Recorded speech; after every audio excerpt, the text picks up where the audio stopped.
Dear students, তোমরা দেখছো always learn YouTube channel. আজ আমি তোমাদের সঙ্গে জয়েনিং নিয়ে আলোচনা করব।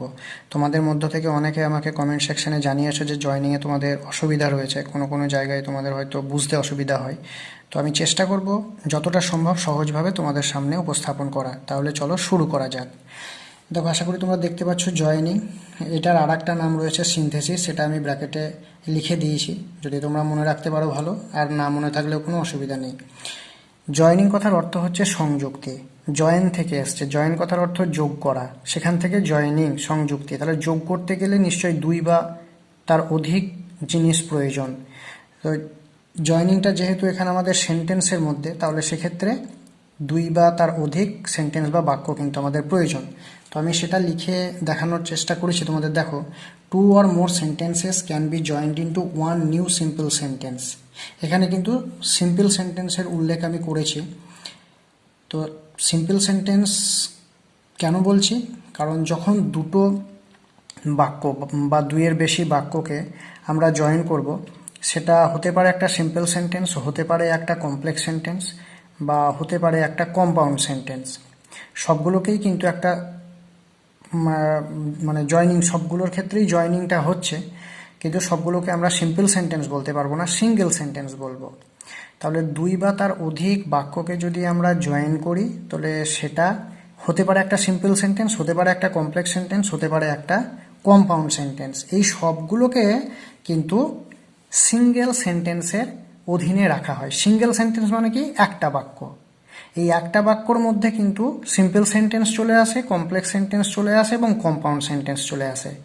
Simple sentence, complex sentence, compound sentence এগুলো তোমাদের যদি খুব ভালোভাবে জানা থাকে, সেক্ষেত্রে কিন্তু জয়েনিংয়ে খুব একটা অসুবিধা হবে না। আমি তোমাদের সুবিধার্থে একটু বলে দিই। সিম্পল সেন্টেন্স দুই বা তার অধিক বাক্যকে যখন আমরা যোগ করব, যোগ করার পরে সেটা একটা সিম্পল সেন্টেন্স বা সরল বাক্য হতে পারে, কমপ্লেক্স সেন্টেন্স বা জটিল বাক্য হতে পারে, কম্পাউন্ড সেন্টেন্স বা যৌগিক বাক্য হতে পারে। এবার তোমাদের পরীক্ষায় যদি উল্লেখ করে দেয় যে দুটো মানে বাক্য যদি দেওয়া থাকে এবং সেটাকে যদি সিম্পল সেন্টেন্স করতে বলা হয়, সেক্ষেত্রে কিন্তু তোমরা কমপ্লেক্স সেন্টেন্স করতে পারবে না। যদি তোমাদের বলা হয় যে নিচের দুটো বাক্যকে সিঙ্গেল সেন্টেন্সে পরিণত করো, মানে একটা বাক্যে পরিণত করো।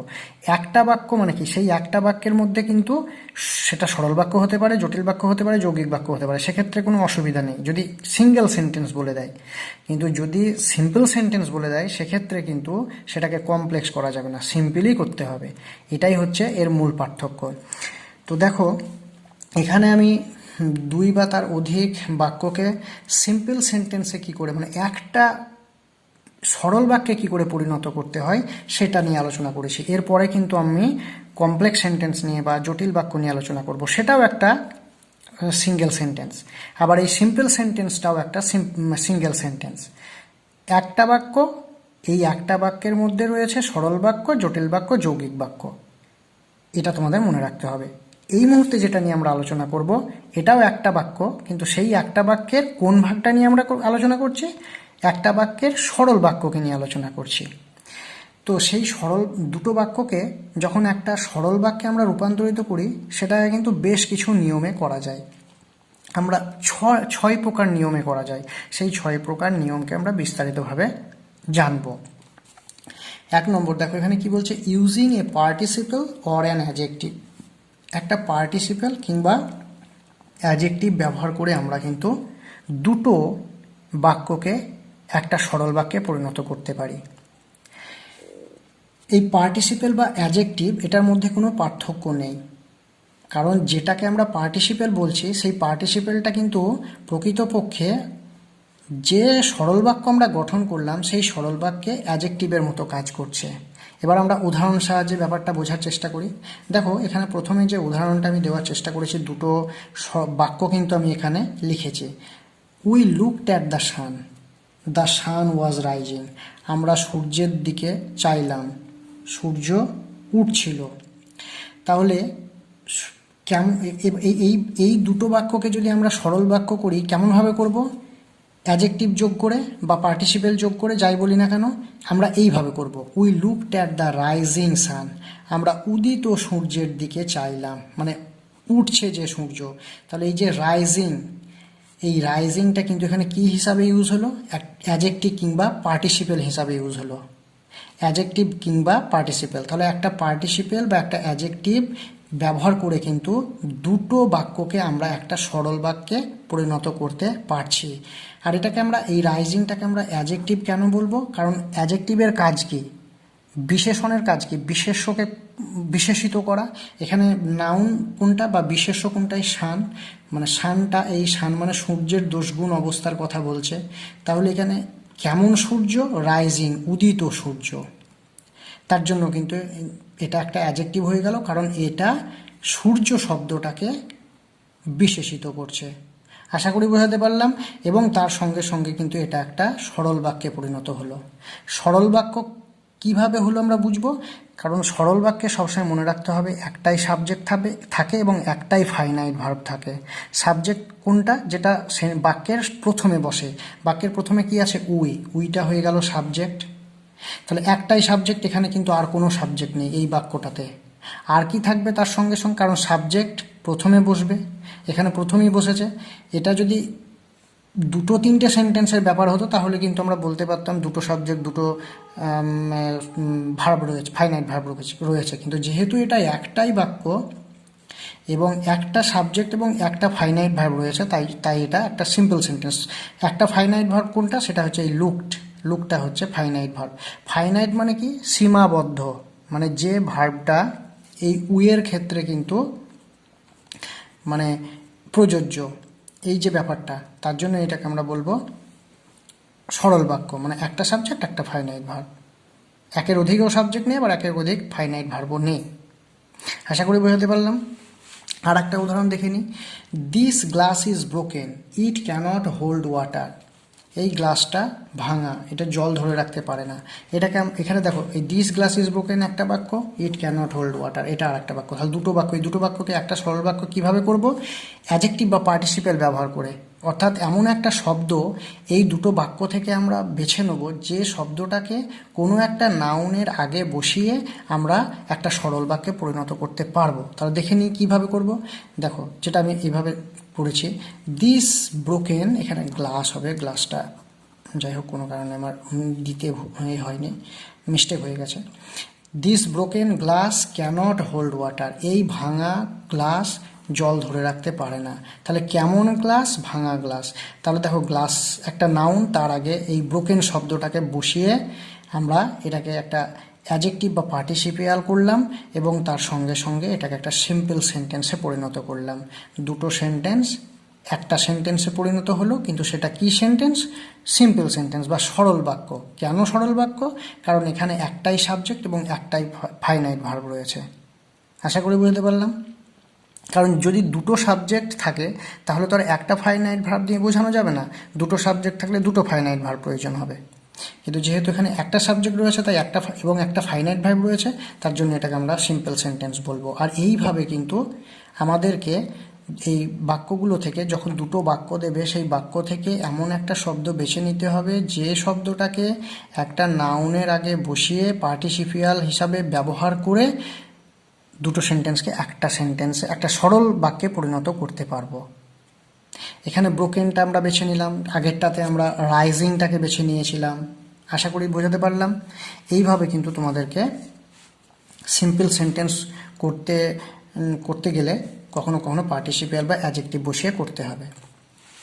এরপরে দেখো আর কিভাবে করতে পারি, ইউজিং অ্যান ইনফিনিটিভ। ইনফিনিটিভ মানে হচ্ছে to plus verb, to go, to come, to play, এগুলোকে বলা হয় ইনফিনিটিভ। ইনফিনিটিভ মানে হচ্ছে যেটা সীমাবদ্ধ নয়, মানে যে ভার্বটা সমস্ত সাবজেক্টের ক্ষেত্রে, সবার ক্ষেত্রে ব্যবহার করা যায়।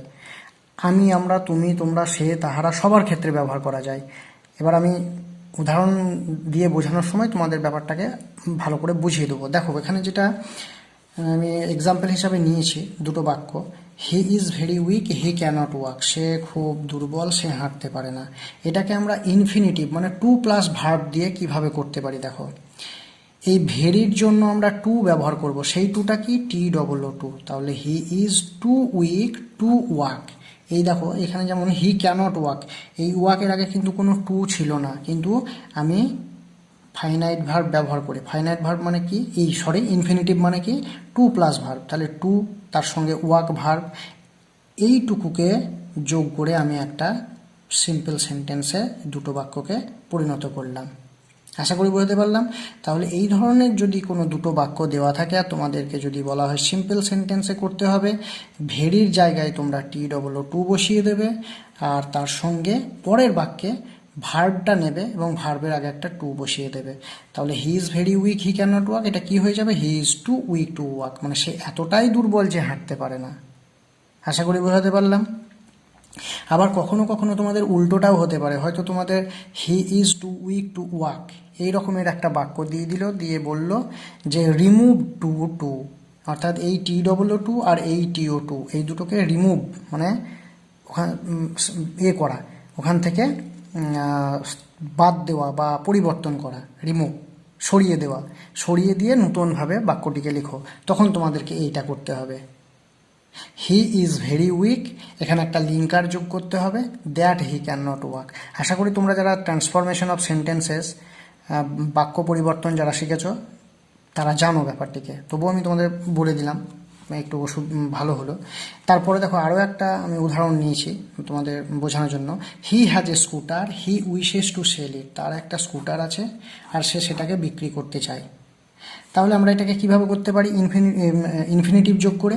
ইনফিনিটিভ কি বললাম, টু প্লাস ভার্ব, এটা মনে রাখতে হবে, TOO তার সঙ্গে একটা ভার্ব।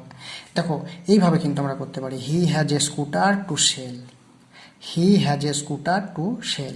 তাহলে হি হ্যাজ এ স্কুটার প্রথম বাক্যটিকে আমরা পুরোটাই লিখলাম, তারপরে শুধুমাত্র টু সেল এই অংশটুকুকে নিয়ে একটা সরল বাক্যে পরিণত করলাম বা সিঙ্গেল বাক্যে পরিণত করলাম। মানে সিঙ্গেল বাক্যের মধ্যেই তো সরল বাক্য, জটিল বাক্য, যৌগিক বাক্য রয়েছে, আমি আগেই তোমাদের কাছে আলোচনা করলাম তোমাদের সঙ্গে, তোমরা যাতে তোমাদের বুঝতে সুবিধা হয়।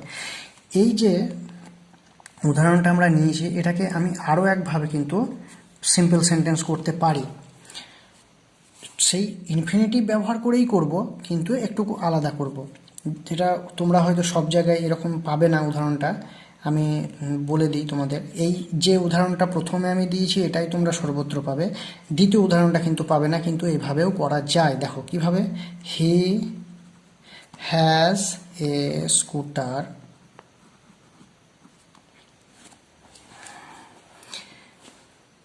হি না এরকম না, he has a scooter, he wishes to sell it. এখানে এই জায়গায় যদি হি এর পরে যদি আমরা উইশেস টু সেলটা যোগ করে দিই, তাহলে কেমন হয়ে যাবে সেক্ষেত্রে, he wishes to sell his scooter. দেখো হি উইশেস টু সেল, আমাদের তো এখানে ইনফিনিটিভের ব্যবহার হলো, তার সঙ্গে সঙ্গে কিন্তু সরল বাক্যেও পরিণত হয়ে গেল। এইভাবেও আমরা করতে পারি, he has a scooter to sell, এইভাবেই যে আমাদের করতে হবে তার কথা নেই। আমরা যদি মনে করি উইশের ব্যবহারও করব, তাহলে সেক্ষেত্রে আমরা এইভাবেও করতে পারি। কিভাবে, he wishes to sell his scooter, আর এখানে এটার প্রয়োজন নেই, he wishes to sell his scooter, সে মানে চাই তার স্কুটারটাকে বিক্রি করতে। আশা করে বোঝাতে পারলাম। আমি আরেকবার পরিষ্কার করে লিখে দিই নিচে, বুঝতে সুবিধা হবে। He wishes to sell his scooter. আশা করি তোমরা বুঝতে পারছো। ইনফিনিটিভের ব্যবহার হলো টু প্লাস ভার্ব, তার সঙ্গে সঙ্গে এই দুটো বাক্যকে একটা বাক্যেও পরিণত করা হলো। এরপরে 3 number, using a noun or phrase in apposition, মানে নাউন বা ফ্রেজ ইন অ্যাপোজিশন ব্যবহার করেও কিন্তু আমরা কখনো কখনো দুটো বাক্যকে একটা সরল বাক্যে পরিণত করতে পারি। দেখো এখানে যে উদাহরণটা আমি নিয়েছি, দিস ইজ মাই ফ্রেন্ড, এই আমার বন্ধু, হিজ নেম ইজ প্রীতম, তার নাম প্রীতম। আমরা কিভাবে এটাকে করতে পারি, this is my friend Pritam. Noun in apposition বলতে কি বোঝানো হয়, মানে নাউনটাকে বা বিশেষ্যটাকে ঠিক জায়গায়, যথোপযুক্ত জায়গায় ব্যবহার করা। এই ফ্রেন্ডটাকে, এই প্রীতমই হচ্ছে সেই ফ্রেন্ড, কিন্তু আমরা যদি এই ফ্রেন্ডে প্রীতম না বসিয়ে this is my Pritam friend, এরকম কিন্তু শুনতে ভালো লাগবে না, মানে ঠিক জায়গায় ব্যবহারটা করতে হবে। এটা কি বলছে, নাউন ইন অ্যাপোজিশন, অর্থাৎ নাউনটাকে উপযুক্ত স্থানে বসানো। তাহলে দিস ইজ মাই ফ্রেন্ড, এই অংশটুকু আমরা লিখলাম, তারপর একটা কমা দিলাম, দিয়ে কি লিখলাম, প্রীতম। আমরা বলি না যে এই আমার বন্ধু প্রীতম, এই আমার বন্ধু প্রীতম, আমরা যেভাবে কথোপকথন করি, তো ঠিক সেইভাবেই কিন্তু এখানে এটা করা হয়েছে। আর এই প্রীতমটা কাকে বোঝাচ্ছে, এই মাই ফ্রেন্ডটাকে বোঝাচ্ছে। তাহলে নাউন ইন অ্যাপোজিশন মনে রাখতে হবে, মোটামুটি উপযুক্ত স্থানে নাউনের ব্যবহার বা বিশেষ্যের ব্যবহার। এটাকে আরও একরকমভাবে করা যায়। দিস ইজ প্রীতম, দেখো দিস ইজ প্রীতম, এই হলো Pritam, this is Pritam comma my friend, এই আমার বন্ধু, এই প্রীতম আমার বন্ধু, মানে বলি না এই প্রীতম এই আমার বন্ধু। তাহলে এই রকমভাবেও কিন্তু করা যায়, মানে দু রকমভাবে করা যায়। This is my friend Pritam এভাবেও করতে পারি, আবার this is Pritam my friend এভাবেও করতে পারি। তাহলে প্রীতমটাকে আমার বন্ধু, তাহলে আমার বন্ধুটাকে এই প্রীতম, আবার এখানে প্রীতমটাকে আমার বন্ধু। দুটো জায়গার শুধুমাত্র পরিবর্তন হচ্ছে, স্থান পরিবর্তন, কিন্তু অর্থ একই থাকছে, অর্থের কোনো পরিবর্তন হচ্ছে না। তারপরে আরও একটা উদাহরণ আমি এখানে তোমাদেরকে দেখিয়েছি, দেখো কি বলছে, Jatindranath was a boy of 15, he killed a tiger. Jatindranath 15 বছরের একটা বালক, তিনি একটা বাঘ হত্যা করেছিলেন। তো আমরা কীভাবে করতে পারি, আমরা এইভাবে করতে পারি, দেখো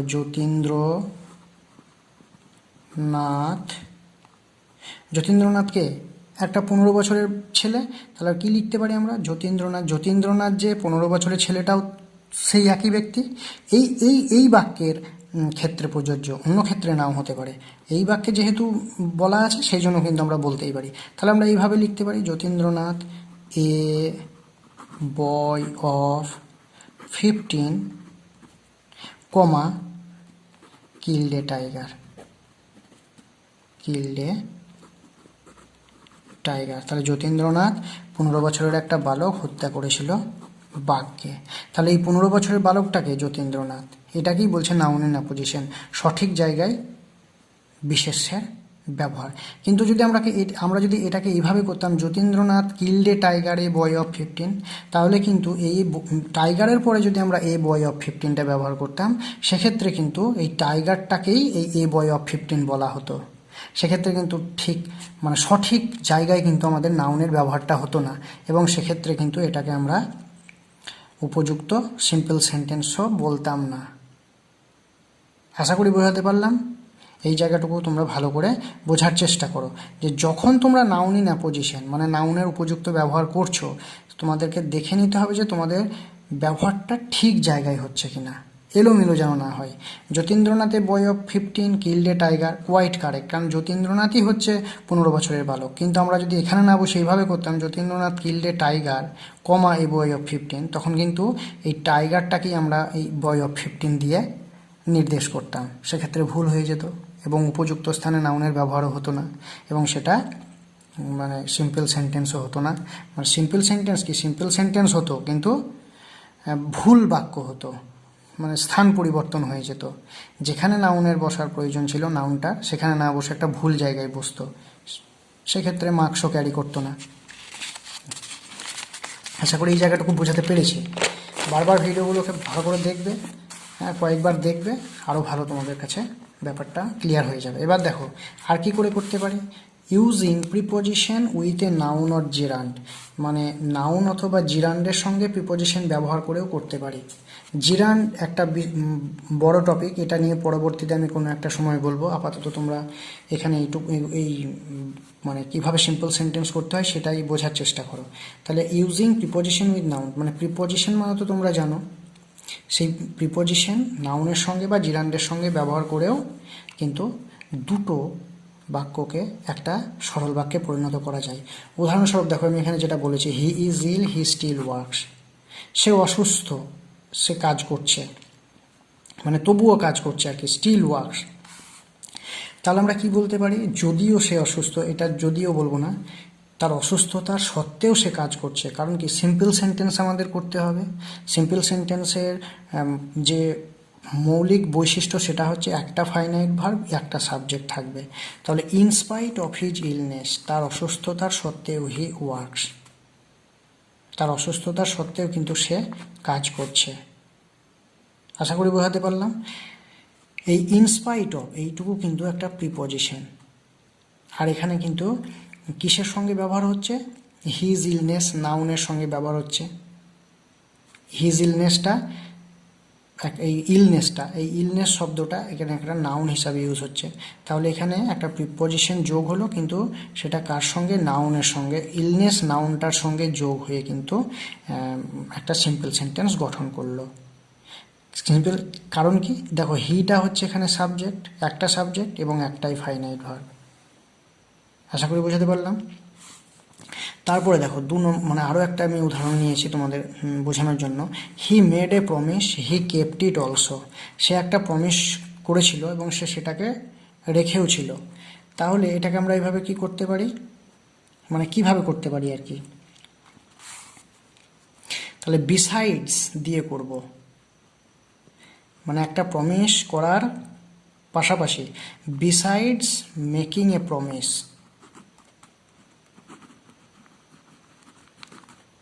কমা হে কেপ্ট ইট। তাহলে কি হলো? বিসাইডস মেকিং এ প্রমিস মানে একটা কথা দেওয়ার, মানে প্রমিস মানে হচ্ছে কথা দেওয়া বা প্রতিজ্ঞা করা। প্রতিজ্ঞা করার পাশাপাশি সেটাকে কিন্তু রক্ষাও করেছিল। এখানে হিটা ছোট হাতের হবে, সরি, এটা ক্যাপিটাল হয়ে গেছে লেটারটা। তাহলে হি কেপ্ট ইট মানে প্রমিস করার সত্ত্বে সত্ত্বে সে প্রমিসটাকে রেখেও ছিল, এটাই বলা হচ্ছে কিন্তু এখানে। আশা করি বুঝতে পারছো তোমরা। এরপরে দেখো আর কিভাবে হয়। তাহলে এখানে এখানে প্রিপোজিশনের ব্যবহার কি করে হলো? এই যে বিসাইডস, এটা একটা প্রিপোজিশন, তার সঙ্গে সঙ্গে দেখো একটা মেকিং, এই যে মেকিং এটা কিন্তু একটা জিরান্ড, মানে ভার্বের সঙ্গে আইএনজি যোগ আছে, এগুলোকে জিরান্ড বলা হয়। সর্বত্র নয়, কিন্তু এখানে এটা একটা জিরান্ড হিসাবে ইউজ হচ্ছে। তাহলে জিরান্ডের সঙ্গে প্রিপোজিশন ব্যবহার করে কিন্তু আমরা এখানে একটা সিম্পল সেন্টেন্স গঠন করলাম। এবার 5 নম্বর যেটা বলছে দেখো, using an adverb or adverbial phrase, মানে অ্যাডভার্ব বা অ্যাডভার্বিয়াল ফ্রেজ ব্যবহার করেও কিন্তু আমরা দুটো বাক্যকে একটা সরল বাক্যে পরিণত করতে পারি। অ্যাডভার্ব কি? মানে অ্যাডভার্ব হচ্ছে যেটা ভার্ব বা অ্যাডজেক্টিভ বা অন্য একটা অ্যাডভার্বের গুণ প্রকাশ করে, ক্রিয়া বিশেষণ আর কি। ক্রিয়া বিশেষণ মানে সেটা কোনো একটা আলাদা, মানে আর একটা ক্রিয়া বিশেষণের গুণ প্রকাশ করতে পারে, বা কোনো একটা অ্যাডজেক্টিভের গুণ প্রকাশ করতে পারে, বা অন্য কোনো পার্টস অফ স্পিচের গুণ প্রকাশ করতে পারে, মানে মডিফাই করে অ্যাকচুয়ালি আর কি, বলতে যেটা বোঝায়। তো দেখো এখানে যে উদাহরণটা নেওয়া হয়েছে, হি ফেল্ড, ইট ওয়াজ আনফর্চুনেট, মানে এখানে দেখো দুটো বাক্য নেওয়া হয়েছে। এই দুটো বাক্য থেকে একটা অ্যাডজেক্টিভকে বেছে নিতে হবে বা একটা শব্দকে বেছে নিতে হবে, যেটাকে কিন্তু এখানে অ্যাডভার্ব হিসাবে ইউজ করে এই দুটো বাক্যকে একটা সরল বাক্যে পরিণত করা যাবে। হি ফেল্ড এটা তো ভার্ব, তো সুতরাং এখান থেকে তো আমরা অ্যাডজেক্টিভ এটাকে করবো না। আমরা এখান থেকে দেখে নেবো অ্যাডজেক্টিভ কিছু আছে কিনা, কারণ অ্যাডজেক্টিভকে যদি শেষে আমরা কোনো একটা অ্যাডজেক্টিভের শেষে যদি এলওয়াই যোগ করি, সেটা কিন্তু অ্যাডভার্ব হয়ে যায়। দেখো, ইট ওয়াজ আনফর্চুনেট, এই যে আনফর্চুনেট, ইট ওয়াজ আনফর্চুনেট, এই আনফর্চুনেটটা হচ্ছে এখানে একটা অ্যাডজেক্টিভ। তাহলে এই অ্যাডজেক্টিভটাকে ধরে যদি আমরা এইটার পরিবর্তন করতে পারি অ্যাডভার্ব রূপে, সেক্ষেত্রে কিন্তু আমরা খুব সহজেই এই দুটো বাক্যকে একটা সরল বাক্যে পরিণত করতে পারবো। মানে তোমাদেরকেও কিন্তু এইভাবেই বেছে নিতে হবে যে দুটো সেন্টেন্স যদি দেওয়া থাকে, সেই সেন্টেন্স দুটোকে মানে যদি অ্যাডভার্ব দিয়ে তোমরা পরিবর্তন করতে চাও, কারণ তোমাদেরকে তো আর বলা থাকবে না যে অ্যাডভার্ব দিয়ে পরিবর্তন করো, কিংবা নাউন ইন অ্যাপোজিশন দিয়ে করো, কিংবা যে প্রিপজিশনের সঙ্গে জিরান ব্যবহার করে করো, বা ইনফিনিটিভ ব্যবহার করে, এইভাবে কিন্তু বলা থাকবে না। তোমাদেরকে সেটাকে স্থির করতে হবে যে কোনটা দিয়ে তোমাদের সেটাকে সরল বাক্যে পরিণত করতে হবে। এটার জন্য একটু বিস্তৃত অনুশীলন দরকার। প্রচুর পরিমাণে যদি প্র্যাকটিস করো, সেক্ষেত্রে কিন্তু খুব সহজেই বুঝে যাবে যে কোন পদ্ধতিতে তোমরা সেই দুটো বাক্যকে একটা সরল বাক্যে পরিণত করবে। তাহলে এখানে হি ফেল্ড, ইট ওয়াজ আনফর্চুনেট আমরা এখানে কীভাবে করতে পারি? আনফর্চুনেটলি, দেখো আমি লিখছি,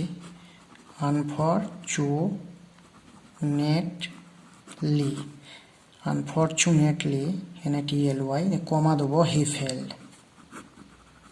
দুর্ভাগ্যবশত সে কিন্তু ব্যর্থ। আশা করি বোঝাতে পারলাম।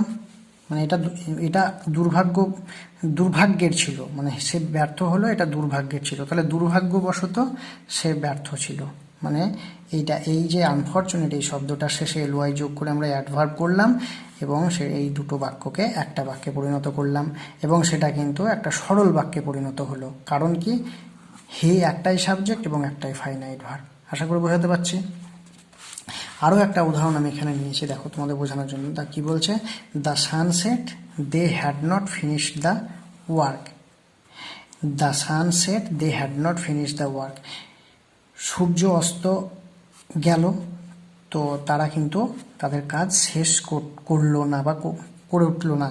তাহলে এটাকে আমরা কীভাবে করতে পারি, আমরা সবসময় যে আমাদেরকে প্রথম বাক্য দিয়েই দ্বিতীয় বাক্যটাকে যোগ করতে হবে তা নয়। কখনো কখনো স্থান পরিবর্তন হতে পারে, হয়তো পরের বাক্যটা আগে আসতে পারে, আগের বাক্যটা পরে যেতে পারে। সেটা নিজেদের সুবিধার্থে বা সেই সঙ্গে সেন্টেন্সের অর্থ যেন কোনো রকম পরিবর্তন না হয় সেই সব দিকে লক্ষ্য রেখেই কিন্তু করতে হবে। আমরা এটাকে কিভাবে করতে পারি, দে had not finished the work by the sunset। মানে সূর্যাস্ত মানে যাওয়া পর্যন্তও কিন্তু তারা তাদের কাজটাকে শেষ করতে পারেনি। মানে সূর্যাস্ত যাওয়া পর্যন্ত, সূর্যাস্ত হয়ে গেল তবুও কাজটা শেষ করতে পারলো না, এটাই কিন্তু এখানে বলা হচ্ছে। এই যে বাই দ্য সানসেট, সূর্যাস্ত, এটা কিন্তু অ্যাডভার্বিয়াল ফ্রেজ। কি করে অ্যাডভার্বিয়াল ফ্রেজ? অ্যাডভার্ব কত রকমের হয়? অনেক রকমের হয়। অ্যাডভার্ব অফ টাইম হয়, অ্যাডভার্ব অফ ম্যানার হয়, অ্যাডভার্ব অফ ডিগ্রি হয়। এইভাবে কিন্তু 8 রকমের অ্যাডভার্ব হয়। এই বাই দ্য সানসেট এটা কিন্তু অ্যাডভার্ব অফ টাইম, সূর্যাস্ত সময়ের কথা বলছে এবং এটা একটা ফ্রেজ। কারণ ফ্রেজটা কেন? কারণ এই শব্দটা মধ্যে কিন্তু কোনো মানে ভার্ব নেই, সাবজেক্ট নেই, হ্যাঁ, এবং এটা সম্পূর্ণ অর্থ প্রকাশ করে না। একটা অর্থ প্রকাশ করে কিন্তু সম্পূর্ণ অর্থ প্রকাশ করছে না, তার জন্য এটা একটা ফ্রেজ। ফ্রেজ কাকে বলে? ফ্রেজ হচ্ছে কতগুলো শব্দর সমষ্টি যেখানে কোনো সাবজেক্ট থাকবে না, ভার্ব থাকবে না, অর্থ থাকবে কিন্তু সম্পূর্ণ অর্থ থাকবে না, সেগুলোকেই বলা হয় ফ্রেজ। তাহলে এই বাই দ্য সানসেট মানে সূর্যাস্ত পর্যন্ত বা সূর্যাস্ত অবধি, তাহলে এটা সূর্যাস্ত অবধি একটা কিন্তু অর্থ বলছে কিন্তু সম্পূর্ণ অর্থ বলছে না।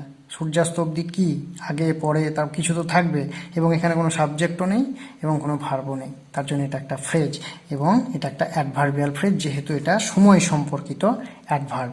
আশা করি বোঝাতে পারলাম। এবার 6 নম্বর বা শেষ যে পদ্ধতিতে দুটো বাক্যকে আমরা একটা বাক্যে বা একটা সরল বাক্যে পরিণত করতে পারি, using an absolute phrase. Using an absolute phrase. Absolute phrase এটাকে মানে কি বলবো, মানে যে ফ্রেজটার বাক্যের অন্য অংশের সঙ্গে কোনো সম্পর্ক ঠিক নেই, এটা কি বলছে? Absolute phrase. তো আমরা দেখি, এটা একটুকু কঠিন এই জায়গাটুকু, তোমরা এইভাবে বোঝার চেষ্টা করো। যদি এখান থেকে কোনো অসুবিধা হয় তাহলে আমাকে বলবে, আমি পরবর্তীতে আবার চেষ্টা করব সেটাকে নিয়ে আলোচনা করার। দ্য ওয়েদার ওয়াজ ফাইন, মানে আবহাওয়া ভালো ছিল, উই ওয়েন্ট আউট, আমরা চলে গেলাম। তাহলে কি লিখতে পারি আমরা? The weather being fine, we went out.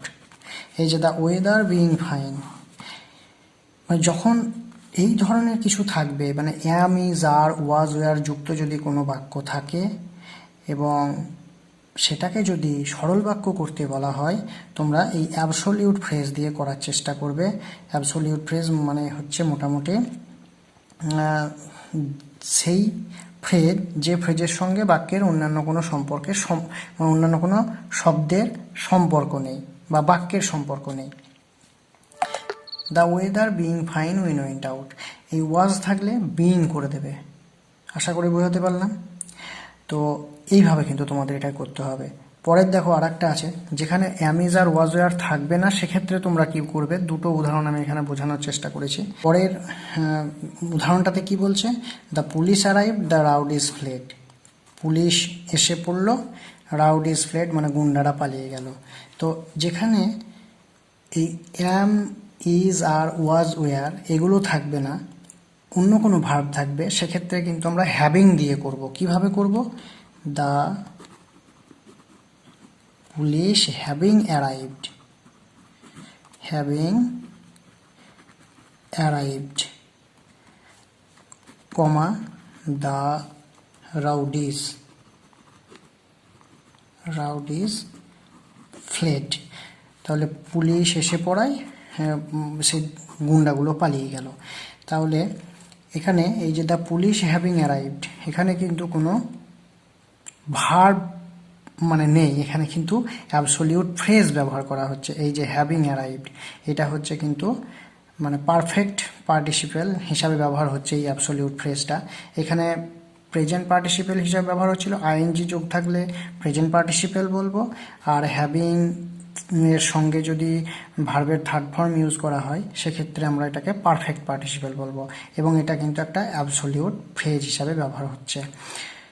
এইভাবে কিন্তু আমাদের যদি কোনো দুটো বাক্য দেয়, সেটাকে যদি একটা বাক্যে পরিণত করতে হয় এবং সেটাকে যদি সরল বাক্য করতে হয়, এতগুলো পদ্ধতিতে আমাদের করতে হবে, এবং কোথায় কোন পদ্ধতিটা কাজে লাগবে সেটা কিন্তু প্রচুর পরিমাণে প্র্যাকটিসের মধ্য দিয়ে কিন্তু আমাদের আয়ত্তে আসবে।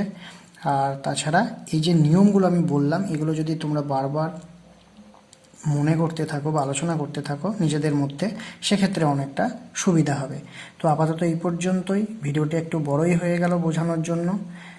যদি এখান থেকে কোনো অসুবিধা থাকে বা প্রশ্ন থাকে অবশ্যই আমাকে কমেন্ট সেকশনে জানাবে। খুব ভালো থাকো, সুস্থ থাকো, আবার তোমাদের সঙ্গে পরবর্তী অন্য কোনো একটা ভিডিওতে দেখা হবে।